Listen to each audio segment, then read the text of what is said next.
La première chose que tu fais dans Fears to Fathom 4, c'est de te diriger vers une forêt. La dernière chose que tu fais, c'est regretter.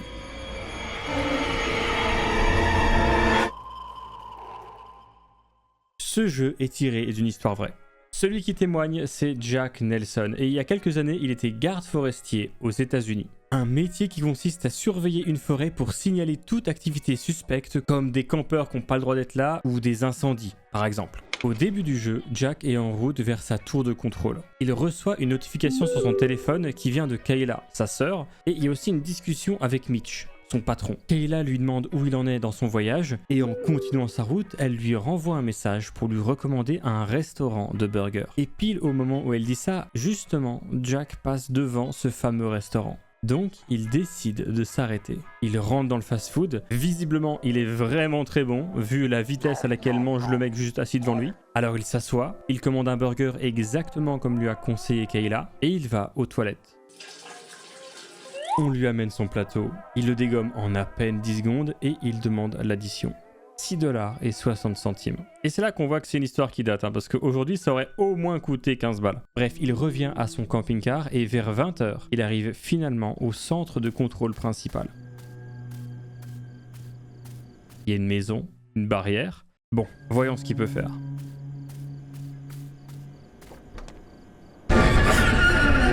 Ce mec terrifiant, c'est Billy. Lui aussi, il a eu peur. Il pensait que Jack était l'un d'entre eux. Sans trop s'attarder sur ce qu'il vient de dire, il lui demande sa carte d'identité. Il valide son entrée et il y a une silhouette dans la forêt là. Je suis le seul à l'avoir vu. Billy en tout cas lui, il a rien vu et il demande à Jack de lui faire signe de vie dès qu'il arrivera dans sa zone. Il le prévient que s'il rencontre n'importe quel problème, il peut faire signe à la tour 12, qui sera la tour la plus proche de lui. Et il lui donne aussi un dernier conseil. Ne pars jamais à plus d'1 kilomètre au nord de ta tour. Il pourrait y avoir des animaux, ou encore pire. Comment ça, pire? À 23h, il arrive enfin à destination. Il démarre le générateur électrique, rentre dans la tour, allume son PC pour donner signe de vie exactement comme on lui a demandé, et il reçoit un appel de la tour 12. Le garde qui gère la tour s'appelle Connor. Et dès leur première interaction, il lui conseille d'allumer la cheminée sous peine de grelotter toute la nuit. Il n'y a pas de bois. Alors Jack, il a vraiment pas envie de sortir maintenant, mais pour en prendre, il va être obligé parce que le bois se situe dans le cabanon en bas de sa tour.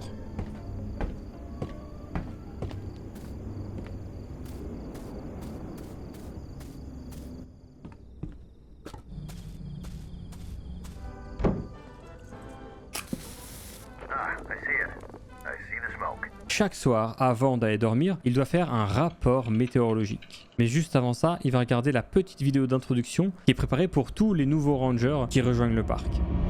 If you're watching this video, then let me be the first to say congratulations. Oula, ok, le tuto il est sous acide. Alors passé outre le style artistique, il apprend qu'il doit noter toutes les activités suspectes dans le parc et intervenir si cela met en danger la survie de la faune et de la flore. Bon ça il le savait déjà parce qu'il était déjà garde forestier, il a été muté, il n'a pas été embauché. Toutes ses connaissances, il les avait déjà. Alors il va prendre ses outils de mesure et commencer à prendre la vitesse du vent, la température, la météo et le nombre de personnes aidées aujourd'hui.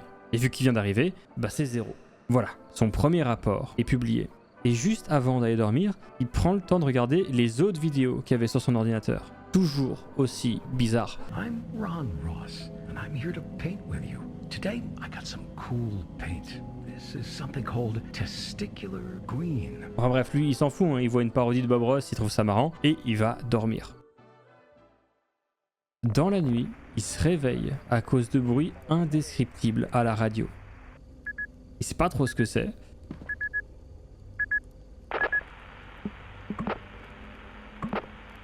Mais ça l'inquiète pas du tout, il en profite même pour aller pisser.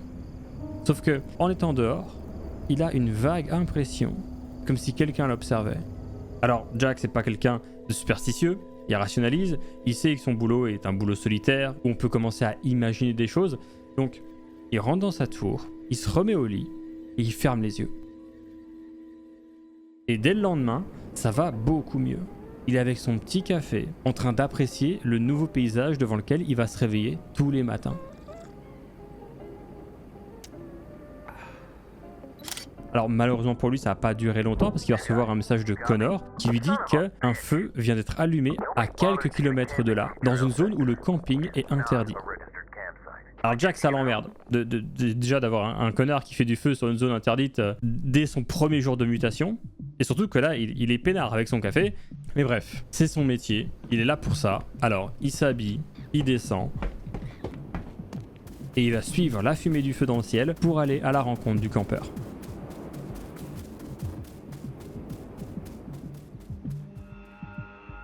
Il est 20h37 quand Jack arrive sur les lieux. Alors c'est marrant parce qu'il est parti, on aurait vachement dit qu'il était 7h du mat. C'est les quelques kilomètres les plus longs de l'histoire des kilomètres. Alors il arrive au feu de camp et il entend un cri. Sauf qu'aux alentours, il voit personne. Pourtant, il a de nouveau cette étrange impression que quelqu'un l'observe. Mais je vous l'ai dit, Jack il est rationnel, on est en pleine nuit dans la forêt, c'est normal d'avoir un petit peu peur. C'est la nuit, on sait jamais si on peut rencontrer un ours ou un truc du genre qui est ultra commun dans ces parcs nationaux aux États-Unis, donc c'est normal d'avoir peur. Jack, vu qu'il n'y a personne, tout ce qu'il a à faire, c'est prendre un seau, éteindre le feu pour être sûr que ça fasse pas de feu de forêt, et il peut rentrer à sa tour. Alors malgré tout, Jack va quand même penser à ce cri qu'il a entendu et il va en parler à Connor. Et Connor, lui, il est encore plus rationnel que Jack. Parce que lui, la première chose qu'il va se dire, c'est que c'est un cri de renard.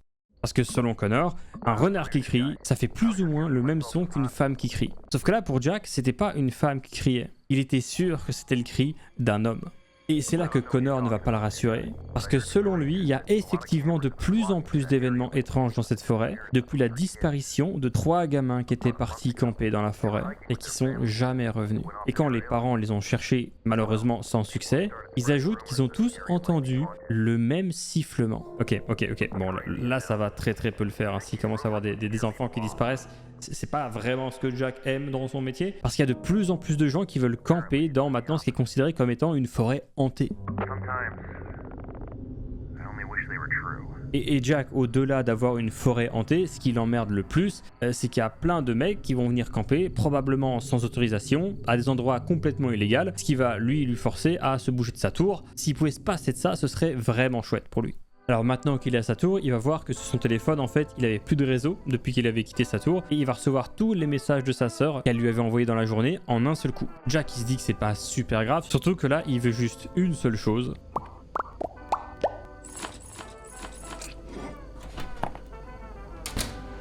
Alors pendant qu'il a sa lasagne au four, il y a Connor qui va l'informer qu'il a signalé aux autorités les campeurs qui ont fait du feu sans autorisation, qui fait que normalement c'est réglé, c'est la police qui va charger du truc, il a plus rien à faire concernant ces gens-là. Alors il fait son rapport, comme d'habitude, puis il va partir manger ses lasagnes à l'endroit qu'il préfère pour manger ses lasagnes, à savoir sur son lit. Et une fois qu'il a mangé la moitié, il va garder le reste pour demain en le mettant au frigo. Ah. Je disais en le mettant au frigo. Et après avoir fait son rapport et mangé, il va dormir. Mais comme hier, vers 2h du matin, quelque chose le réveille. Et il croit voir la silhouette d'une personne à la fenêtre.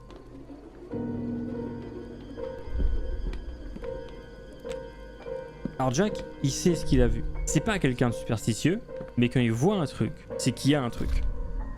Alors, il ouvre la porte.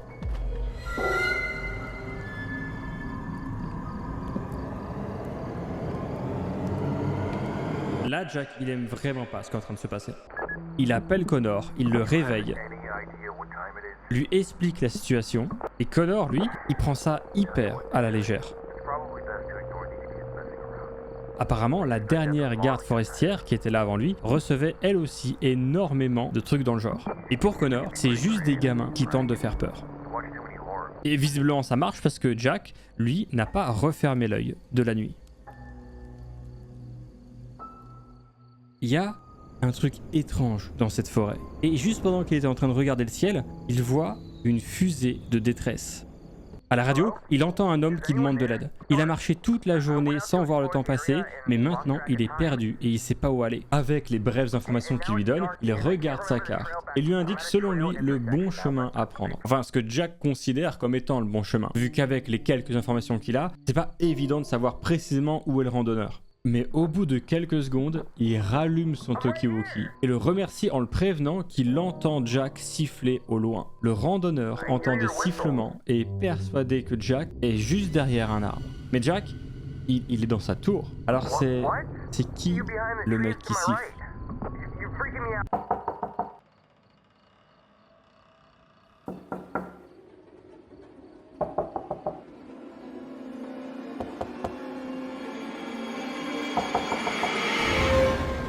Alors Jack, ça lui a fait super peur, mais c'est juste Billy qui lui apporte les dernières fournitures dont il a besoin. Et pendant qu'ils discutent, Billy va réprimander Jack à propos de la nuit dernière. Il lui avait dit de pas aller au nord de sa tour. Il lui avait dit que là-bas, il se passait des choses dangereuses. Mais Jack, il comprend pas, parce que c'est littéralement son boulot d'aller aider les campeurs perdus et d'empêcher n'importe qui de faire n'importe quoi. Donc pourquoi Billy devrait le réprimander pour avoir fait son taf? Et là, Jack se dit clairement, c'est quoi son problème à Billy? Enfin bref, Billy s'en va et Jack commence à réchauffer les lasagnes qu'il avait laissées au frigo. Il se prépare pour aller dormir, mais il se rend compte qu'il n'y a plus de bois et donc plus de feu. Et Jack se souvient de ce que Connor lui a dit, s'il n'y a pas de feu, il va grelotter de froid. Donc il décide, encore une fois, de descendre choper du bois.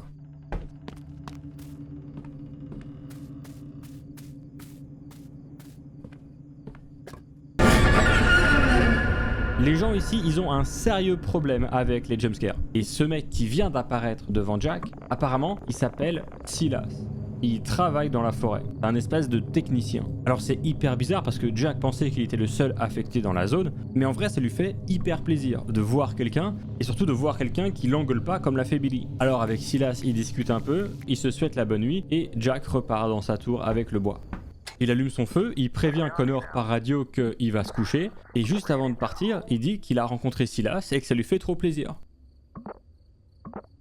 Et là, Connor va lui répondre qu'il connaît pas de mec qui s'appelle Silas, et que s'il a rencontré quelqu'un sur son périmètre à cette heure-ci, c'est sûrement pas quelqu'un qui travaille pour le parc. Ok, là Jack il flippait déjà un peu, il trouvait qu'il y avait pas mal de choses bizarres qui se passaient, et avec cette info en plus, il est convaincu, il y a des gars louches qui se baladent. Et c'est pas des gamins qui essaient de faire peur.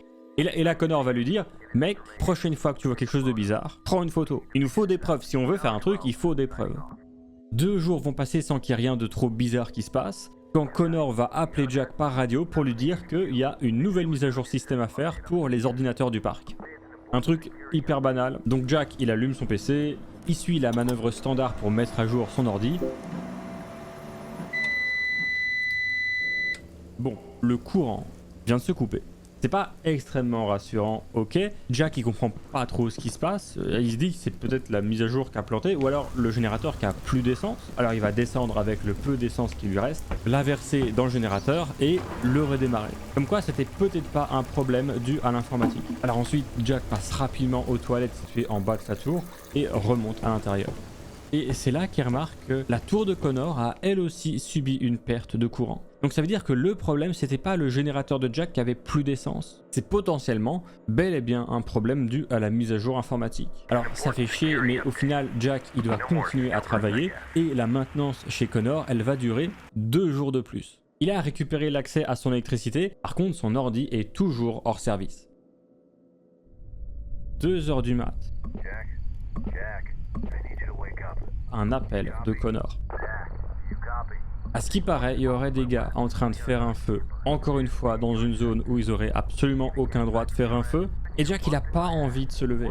Il est 2h du mat, il est crevé, il y a plein de trucs bizarres qui se passent dans la forêt, mais Jack va malgré tout se lever, prendre ses jumelles pour voir ce qui se passe, sortir de sa cabane, voir qu'il y a en effet de la fumée, et... Merde. Attendez, il y a une secte en train de brûler un cadavre. Et là, Jack, il a comme un éclair qui lui traverse la tête. La sensation de toujours être observé, les silhouettes dans la nuit. Billy qui pensait qu'il était l'un d'eux, sans jamais faire référence à c'était qui l'un d'eux. Le campement qu'il a trouvé où il y avait personne, et tout ce qu'il a entendu, c'est un mec qui hurle. Le randonneur qui entendait quelqu'un siffler dans la forêt. Putain, le randonneur. Si ça se trouve, c'est lui qui sont en train de cramer. Et là, Jack, il est en panique, il sait très bien qu'il va pas descendre voir ce qui se passe réellement, il va pas aller leur demander comment ça va. Il se souvient juste que Connor lui a dit « Mec, si un truc bizarre se passe, prends une photo ».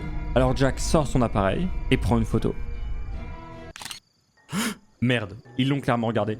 Jack, il a vu qu'il l'avait clairement regardé, alors il va rentrer dans sa cabane, et en rentrant dans sa cabane, il voit un gars marcher sur le sentier, direction les escaliers de sa tour. Il y a quelqu'un qui arrive. Jack, il a pas le temps de descendre et de se barrer, alors il va faire le seul truc qui selon lui est logique. Il va se cacher sous son lit pour faire croire au mec qui arrive qu'il n'y a personne dans la tour.